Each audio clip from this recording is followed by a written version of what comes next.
Welcome. Welcome to the Bounce Back Empowerment Conference. Now say this with me. Bounce back.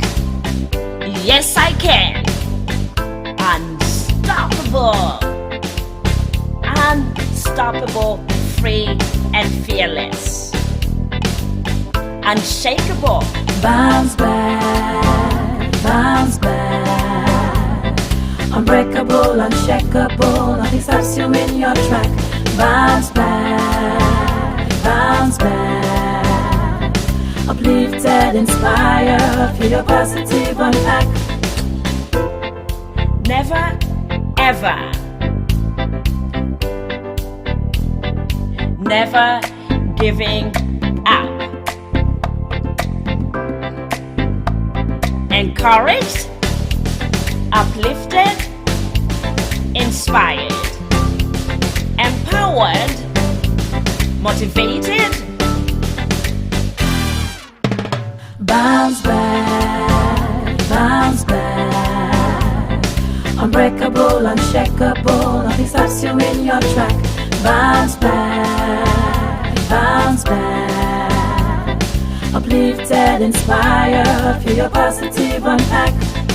Yes, yes, yes I can. Yes I will. Yes I believe. Yes, yes, yes. Heart, be still. Bounce back, bounce back. Unbreakable, unshakable, nothing stops you in your track. Bounce back, bounce back. Uplifted, inspired, feel your positive unpack. Bounce back, bounce back, bounce back, bounce back.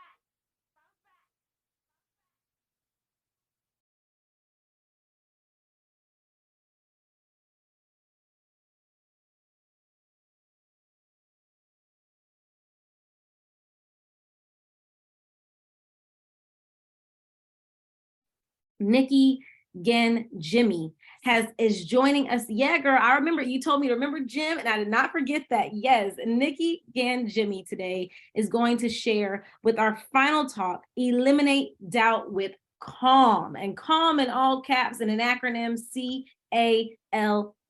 So we've covered how to get through the brokenness. We've covered how to deal with the fact that we have to face our demons. How do we do it from a space of calm? Nikki is an international board certified master success and life coach, master NLP practitioner, master hypnotherapist, author, and founder of Mindful Matters LLC. Though she calls herself a personal trainer for your mind, that's what she calls herself. She has all those fancy titles, but she said, I'm here to train your mind, baby. She helps entrepreneurs break through the limiting beliefs that hold them back, and she uses her CALM framework, CALM acronym, and they are able to feel more motivated and achieve the results they want. Mindful Matters LLC, live life happy no matter what. So I'm super excited to turn over to the wonderful Nikki as she will round the corner for the day. And yes, y'all, I made a wardrobe change because I have somewhere to be after this. So I know y'all probably like, what is happening? But yes, that's what we do. That's what we do, ladies. So with that being said, Nikki, take the spotlight. Thank you so much, Sabriya. This has been wonderful. I love how at each speaker, we all just have built upon each other. And I'm going to just close us out with CALM and share another framework that you can use to go from the chaos in your mind to clarity and confidence. So I'm going to share my screen with you because I do have a presentation, and feel free to slideshow. Give me a thumbs up. Let me know that you can see my screen. Thank you. Okay. And I'm gonna minimize this, so I move that out of the way. Feel free to take snapshots of some of the slides because I'm gonna give specific examples of how to use this 4-step CALM framework. So in the next 15 minutes, you're going to learn this framework, like I said, to help you go from chaos to clarity and meet your goals through CALM. how to replace overwhelm and stress, which we learned just now from Dominica, that is not healthy for our brains. How to replace that with grounded confidence and motivation to make empowering decisions that lead to better results. And how to sustain your energy, focus, and motivation even when you're not getting the results you want. And I know one of our other speakers spoke about that earlier. So Sabriya already introduced me, so I don't have to tell you any of this. I am excited to say my Calm Method book just got published last night on Amazon. The ebook is available and the paperback will be available in the next couple of days. So when you want different results, as we've learned here today, the change does start on the inside. It's actually an inside out job. Commitment is one of the keys to success that I have found, specifically asking yourself, what am I committed to? Am I committed to my old stories and the problems that I've had? Or am I committed to processing, healing, and committed to the results and the outcomes that I want? Because the truth is, we're all committed human beings. It's not a question of whether you are. It's a question of what are you committed to? And you get to ask yourself that every day, multiple times a day if you need to pivot. Also, self-integrity. Are you being self-integral? Are you doing what you say that you want to do? And when you notice that you're not, again, it's just using that as information and feedback, and then recommitting to yourself to stay in integrity. This is one of the fastest ways you could develop trust with yourself, is to do what you say you're going to do. The biggest key that unlocked so much in my life is that self-love. When you can start to love yourself and learning how to do that, your world on the outside just changes. And finally, habits of thought. Our thoughts are habits, and we've got lots of negative thoughts that are on repeat, a program like a computer running in the background that's slowing it down. So when you can create new habits, and I'm so excited Dominica spoke about reframing, because that is part of the Calm Method. So I'm going to share some examples with you. So again, new and better results. How can you consciously choose? Again, we heard that word today. Consciously choose to direct your focus in a way that drives better decisions and results. And we heard a variation of this just before with the think, feel, do, have. It's the same. T. Harv Eker. Thoughts lead to feelings, feelings lead to actions, and action leads to results. I love the alignment of all of us. So you might be hearing things repeated, but it bears repeating, because sometimes, well, most times, we need to hear things more than once to understand it at a different level. So the Calm Method is a 4-step framework, like I shared, and it really is the solid foundation. You need to have a solid foundation, right? Just like when building a house. And it's the first step in creating positive change. Again, on the inside, so that you can get the results that you want on the outside. And being a former teacher, I taught for 15 years in elementary school before resigning from that job in 2019 to finally say yes to me and do what I wanted to do. I had to change from the inside in order to create a business where I could thrive and be successful. So back to, I just got my train of thought back, why I brought up school. We weren't taught how to think. We were told what to think. So Calm teaches you the basics that we didn't learn in kindergarten, how to think and how to process emotions so that you can move forward from a clear slate. Very quickly, Calm was created in 2020. I was doing a money mindset training for a jewelry company, and the second team that asked me to present happened to be March 2020. And I got a call 2 days before the speaking and was asked to do something different because money mindset was no longer appropriate when the world shut down for the pandemic. So after being in a tizzy for a little bit, I said, I'm going to practice what I preach, go to sleep, and I intend to wake up with an idea that's going to be just right for these women. And I woke up with the word calm in my mind, and I can clearly see each letter stood for a step.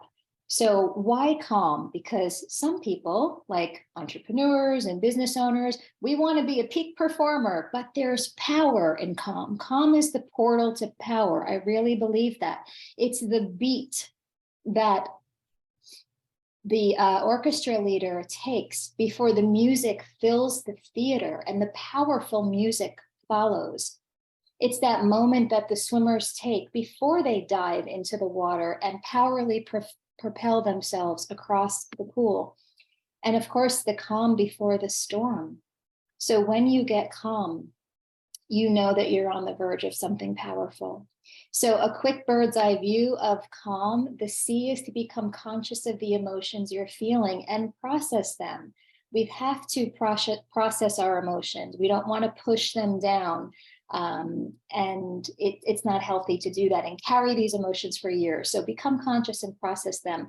Step 2 is to become aware of the thoughts that you're thinking, that you're telling yourself, and ask, are these facts? Be a lawyer. Are these facts, or are they beliefs, opinions, worries, projections, attitudes? And there's a bonus question for this, and that is, if your thought is a fact, then you ask yourself, what am I making this mean about me? And that leads us into the third step, L, which is to lean into what else is possible. If what you're telling yourself, the thoughts in your head that's causing the emotion that you're feeling, if the thought is not true, then here's where the reframing comes in. What else might be true? What's another option? And this is where you are then able to go into step 4, which is the M, make a new decision and take action. We've been talking about taking action all day today. Yes, you do have to take an action. And when it's inspired action, you're more likely to get those results that you want a whole lot faster. So just to recap, before I share a couple of stories to make this tangible for you, the C, you notice that you're having a circumstance that is unwanted and you feel these emotions. And we are electromagnetic beings. So what you feel, it's like a radio station. That fear, the doubt, the anger, whatever it is, you are projecting that into the universe, and you will be given more of that same vibration back. Okay, so process the emotions. Step 2, the thoughts, the language, the beliefs. Those are the filters in our mind, and they will determine what you see in your world. Step 3, the reframing and changing the filters. We're taking in, according to neuroscience, 2.3 million bits of information per second through our 5 senses. We cannot be consciously aware of it all, right? We're only consciously aware of 126 bits of information per second. What you're aware of has to do with your filters, what you focus on, what you expect, and what you believe. So when you change the filters and you focus on the results that you want, you change your life. So here's an example of boundaries. If you have any issues with setting boundaries in your life or want to set healthy boundaries in your life, put it in the chat. This is a specific example so you could see how calm works. So this client that I was working with had boundary issues with her family, and the C is, she felt guilt and frustration. We process those emotions. Step 2, the A, the thought she was thinking, I have to sacrifice for them and they don't meet me halfway, and you could read the rest of them on your own, but you could see how these thoughts are going to lead to guilt and frustration or some other unwanted emotions. So after you write these thoughts down that are not serving you and you realize that they're not facts, that they're beliefs or opinions or attitudes or interpretations. Then step 3, you reframe, you lean into what else is possible. So she started reframing in this way how family is always there for you, but they don't always know the right things to say or do, and that's okay. This is where her energy softened, and that guilt and frustration started dissipating. And her new decision was that she gets to choose the things she participates in, and that she's the driver of where her business goes. So she felt a lot more empowered to make a decision that the first hour of the day, when I get up an hour early, is for me and my business. There's no negotiation with that. That was her boundary that she set, so that she can also be in self-integrity with what she wanted. The second example story is business and prospecting. And this client was feeling doubt and overwhelm in the new financial practice that she started after leaving her 9-to-5 job. The thoughts that were causing the doubt and overwhelm is, I'm only booking 6 meetings a week. I don't want to bother people. I don't want to be the pariah on the playground. She's a mom and she'd pick her kids up from school. So those thoughts were not facts. So she reframed them. Together we did this. And she said, I'm working towards doubling the number of meetings I book next week. Notice the difference in focus from the A to the L. And going from, I don't want to bother people, which how is that helping her, to I get to educate, inform, help, and guide people. And that everyone everywhere is a potential prospect. And I choose to focus on nurturing relationships. And then her new decision for M was, I'm a natural nurturer, and nurturing is the new prospecting. How powerful is that? She reframed prospecting as nurturing, and that felt a whole lot better in her body, so that she could lead with positive emotion when she did reach out to let people know how she could help. So I just want to share this because we all want tangible results. These are the tangible results she got from implementing Calm and doing the subconscious programming work. She met her goals, right? What you focus on grows. So focus on what you want. And it's a practice. So last thing I'm going to share before I recap is the bonus question for step 2. Sometimes what we're thinking about that's causing us to feel unwanted emotion is a fact. And we can't just pretend that it isn't. So when that's the case, you ask, what am I making this mean about me? Specific story. This client was feeling hurt and sad in her relationship with her husband. And the thought she was telling herself was, my husband doesn't ask for my opinion when it comes to making important family decisions. And she said, Nikki, that's a fact. I said, great. What are you making that mean about you? And she said that I'm not important and that what I have to say doesn't matter. And do you see how these two thoughts are directly correlated with hurt and sad? So we reframed these, since these were beliefs. And she said, I'm in the process of believing I am just as important as anyone else. And I'm beginning to see that my voice matters. I love using these transitional phrases. I'm in the process and I'm beginning. When you can't fully step behind a new reframe, you're just not there yet. You're starting to believe it, but you want to make it believable when you give these reframes, so that you're not putting lipstick on a pig and just giving yourself lip service. It doesn't work. And then her new decision in the 4th step was, I acknowledge how I feel and I'm stepping into who I really am.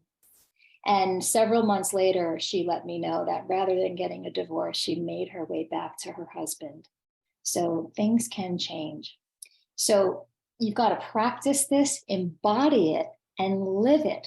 This is not a one and done. This is mental hygiene for your brain. Conscious of the emotions you're feeling in the unwanted circumstance. Become aware of the thoughts and ask if it's true. Lean into what else is possible and some other options, and make a new decision and take action. And those are the 4 steps to calm. And in the gift you'll be receiving, you will get the guide for exactly how to do this, along with some other goodies. So I want to thank you so much for your attention, and I will stop sharing my screen and turn it back over to Sabriya. Thank you.